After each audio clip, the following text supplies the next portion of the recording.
విజయనగరం జిల్లా ఎస్కోట కేంద్రంలో ST commission member రాక వాయిదా పడింది. కమిషన్కు గిరిజన సమస్యలు వివరించేందుకు అధిక సంఖ్యలో హాజరైన ప్రజలు, కమిషన్ సభ్యుడు రాక వాయిదాతో తీవ్ర అసంతృప్తి చెందిన గిరిజనులు.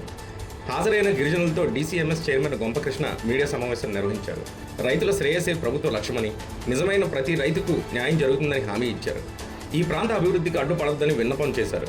కంపెనీలు ఏర్పాటైతే యువతకు ఉపాధి అవకాశం వస్తుందన్నారు.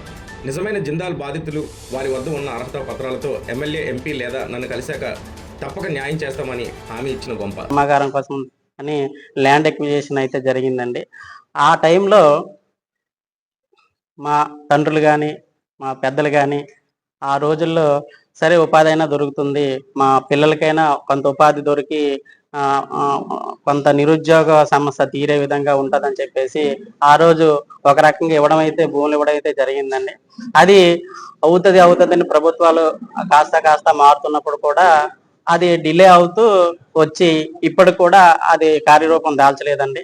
ఇప్పుడేదో కొత్తగా గవర్నమెంట్ వచ్చింది. ఈ గవర్నమెంట్ అయినా కొంత ఉపాధి చూపే విధంగా ఏదో ఒక పరిశ్రమ ఏర్పాటు చేసి మా అందరికీ ఉపాధి అవకాశాలు వస్తాయని చెప్పేసి అనుకున్నాం. ఈ తరుణంలోనే ఒకరు కావాలని ఒకరు వద్దనే విషయాల్లో మళ్ళీ పరిశ్రమలు ఆగుతున్నాయి. ఒక తరం అయితే ఆల్రెడీ యువత పోయింది, కొంచెం వయసు ఎక్కువ అయిపోయి ఇప్పుడున్న యువత కూడా మళ్ళీ స్థానికంగా ఉన్న వారికి ఉపాధి కల్పించాలని చెప్పేసి చట్టాలు కూడా స్పష్టంగానే చెప్తున్నాయి. అయినా సరే ఈరోజు కొంత ఇక్కడ ఉన్న మనకున్న పరిస్థితులు ఎలా వచ్చాయంటే కనీసం అది కూడా ఏర్పాటు చేసుకోలేని పరిస్థితులు, ఒకరు కడదామంటే ఇంకొకరు కట్టకూడదనే ఆలోచనలో ఉందండి. కాకపోతే ప్రభుత్వం కొంత చొరవ తీసుకొని ఇప్పటికే 19 సంవత్సరాలు డిలే అయిపోయినటువంటి ఆ భూమిలో ఏదో ఒక పరిశ్రమ ఏర్పాటు చేసి ఉపాధి కల్పించాలని చెప్పేసి మేము ప్రధానంగా కోరుతున్నాం.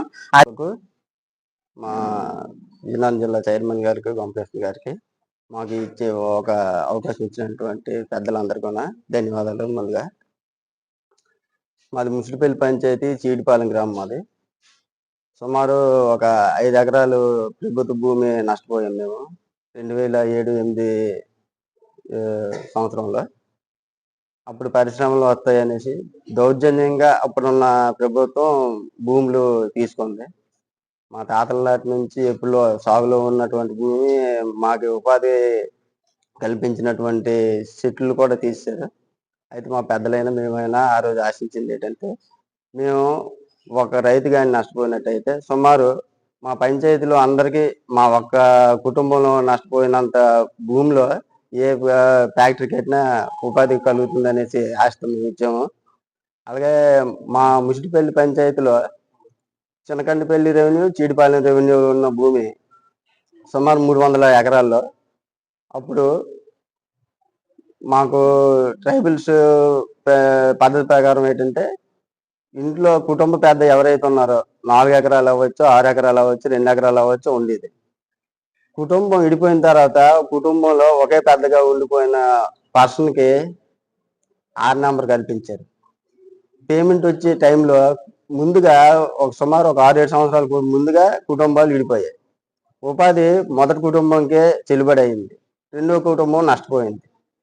వాళ్ళిద్దరూ అన్నదమ్ములు ఉన్న ఒకరి తల్ల ఒకరు పట్టుకొని ఎవరు ఉన్నా దానికి ఉపాధి పొందడానికి ముందుకెళ్ళలేదు. అది రెండు కుటుంబాలు కూడా మాకు న్యాయం కావాలి. అప్పుడులో దౌర్జన్యం చేసి భూమి తీసుకొని సుమారు 20 సంవత్సరాలు అయినా చుట్టుపక్కల అన్ని ప్రాంతాలకి ఉపాధి కలుగుతుంది, మాకు కలుగుతుంది అనేసి మేము దౌర్జన్యం చేసినా ఇష్టపూర్వకంగా ఇచ్చినా వాళ్ళకి 20 సంవత్సరాలు బట్టి మాకు ఉపాధి లేకుండా అయిపోయింది. మేము మా స్తోమత పెట్టి మేము చదువుకున్న ప్రభుత్వం నుంచి మాకు ఉద్యోగాలు కల్పించడం పక్కన పెడితే, మా భూమి పోయి మాకు రావాల్సిన నష్టపరిహారాలకు ఇబ్బంది పెట్టి ఈరోజు కాళ్ళ దగ్గరకు వచ్చిన ఉపాధిని కూడా కాళ్ళదన్నే పరిస్థితి చేసింది. మాకు రాజకీయ వ్యవస్థ అయితే మాలాంటి ఎస్టీ ట్రైబల్ ఫ్యాక్టరీలు రాకుండా ఏదో ఒక రకంగా అడ్డుకట్టేసి ఈ ప్రాంతంలో ఎలాంటి అభివృద్ధి జరగకుండా నిరోధించి, ఎందుకంటే అభివృద్ధి జరిగితే మళ్ళీ ఈ చుట్టుపక్కల ప్రాంతాల్లో అందరూ వాళ్ళు అవేర్నెస్ వస్తే వాళ్ళు మనం చెప్పినట్టు వినరు అన్న ఉద్దేశంతో, కేవలం రాజకీయ దురుద్దేశాలతో ఈ ప్రాంతంలో అభివృద్ధి చెందకుండా అడ్డుకుందాం అన్నది తప్పితే వేరే ఏమీ లేదు. గత 5-6 నెలలుగా కూడా జిల్లా అధికారి కలెక్టర్ గారు మరియు మిగిలిన అధికారులందరూ కూడా మేమందరమే కూడా ఒకటే చెప్తున్నాం. ఒకవేళ ఎవరైనా అర్హులైన రైతులకి కాంపెన్సేషన్ కానీ లేదా ఏదైనా అందకపోతే మేము ఎప్పుడూ కూడా ఈ ప్రభుత్వం ఎప్పుడు రైతుల పక్షానే ఉంటుంది. రైతులకి న్యాయం చేయడమే ప్రధాన ఉద్దేశం. దాంట్లో భాగమే ఈ ప్రాంతం అభివృద్ధి కోసం ఇక్కడ ఫ్యాక్టరీస్ తీసుకొచ్చి ఈ చుట్టుపక్కల ప్రాంతాల్లో ఎక్కడో ఇక్కడ చదువుకున్న గిరిజన బిడ్డలు 10,000 కోసం 15,000 కోసం హైదరాబాద్ లాంటి నగరాలకి తరలి వెళ్ళి అక్కడ ఉద్యోగాలు చేస్తున్న పరిస్థితి వచ్చింది. అలాంటి నిరోధించాలంటే ఇక్కడ ఈ ప్రాంతంలో ఎంఎస్ఎంఈ పార్క్ తీసుకొస్తే సో కొన్ని ఉద్యోగాలు ఎన్నో మీరు అన్నట్టు వేలల్లో వాళ్ళు ఏదో కామెంట్ చేస్తారు, వేలల్లో ఉద్యోగాలు ఎలా వస్తాయి? ఖచ్చితంగా వస్తాయి. కొన్ని వాళ్ళు చెప్పినట్టు ఒక 5,000 ఉద్యోగాలు వస్తే ఈ ప్రాంతంలో ఈ చుట్టుపక్కల ప్రాంతాల్లో చదువుకున్న గిరిజన బిడ్డలకి 5,000 కుటుంబాలకి అసలు దాని మీద ఇండైరెక్ట్ ఎంప్లాయ్మెంట్ ఇంకా వేరే అని సో ఖచ్చితంగా ఉపయోగం ఉంటుంది. దాన్ని దృష్టిలో పెట్టుకొని ఎన్డీఏ ప్రభుత్వం ఈ మధ్య చూశారు. మన నక్కపల్లిలో కూడా ఆర్సిలర్మిటల్ ఫ్యాక్టరీ వచ్చి కొన్ని లక్షల మంది, కొన్ని వేల మందికి 60,000 డైరెక్ట్ ఎంప్లాయ్మెంట్, ఇండైరెక్ట్ ఎంప్లాయ్మెంట్ కొన్ని వేలలో ఉంటుంది.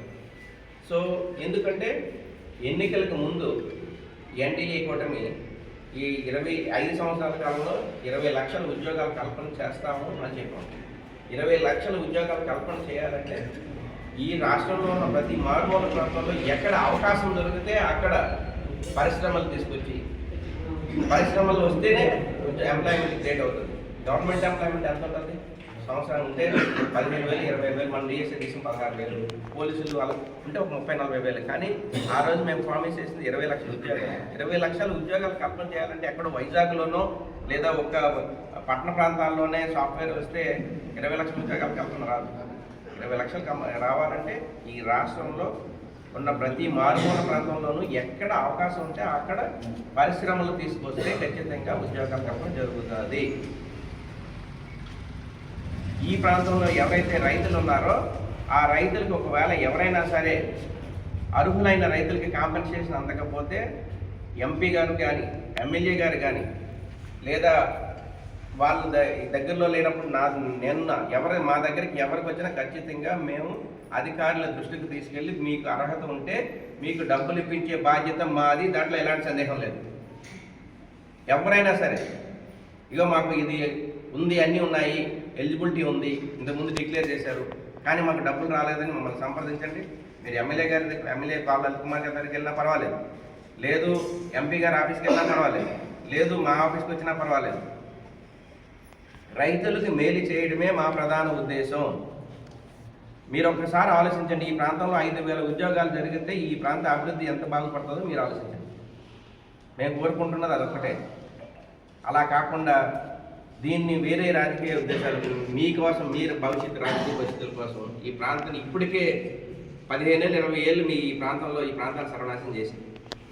ఇప్పుడైనా సరే మీరు ఖచ్చితంగా మీరు సపోర్ట్ చేసి పరిశ్రమ స్థాపన కోసం మీరు చేయగలపండి. మీ సూచనలు సలహాలు ఇవ్వండి. ఖచ్చితంగా మీతో పాటు మేము ఉంటాం. ఈ